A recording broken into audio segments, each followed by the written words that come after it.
حضرت انس کہتے ہیں ایک بدو نبی صلی اللہ علیہ وسلم کے پاس آیا، کہنے لگا اللہ کے رسول مجھے کسی بہترین چیز کی تعلیم دے. ایک دیہاتی تھا، ایک عام شخص. تو نبی صلی اللہ علیہ وسلم نے اس کا ہاتھ پکڑ لیا اور فرمایا اس طرح کہا کرو، سبحان اللہ والحمد للہ ولا الہ الا اللہ واللہ اکبر. تو بدو نے یہ اپنی انگلیوں پہ گن لیا، سبحان اللہ والحمد للہ ولا الہ الا اللہ واللہ اکبر، اور چلا گیا. لیکن کچھ سوچنے کے بعد پھر واپس آ گیا.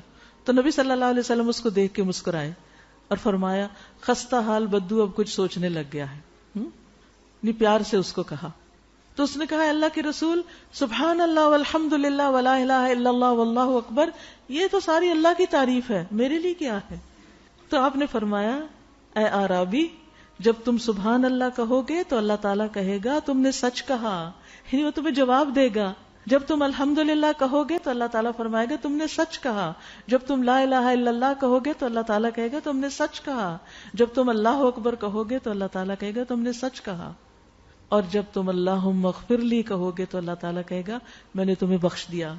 اور جب تم اللہم ارحمنی کہو گے تو اللہ تعالیٰ کہے گا میں نے رحم کر دیا. اور جب تم اللہم ارزقنی کہو گے تو اللہ تعالیٰ کہے گا میں نے رزق دینے کا فیصلہ کر لیا. تو بدو نے اپنے ہاتھ پر 7 کلمات گن لیے، یہ 7 چیزیں مجھے کرنی، کچھ مشکل نہیں، یہ سب آپ کو آتی ہیں، صرف کم از کم دن میں ایک دفعہ ہی کہہ لیا کریں یا کسی خاص وقت میں اس کو پڑھ لیا کریں. بس ہوتا یہ ہے کہ اگر ہم مختلف کاموں کے ساتھ مختلف اذکار کو باندھ لینا تو پھر چھٹتے نہیں.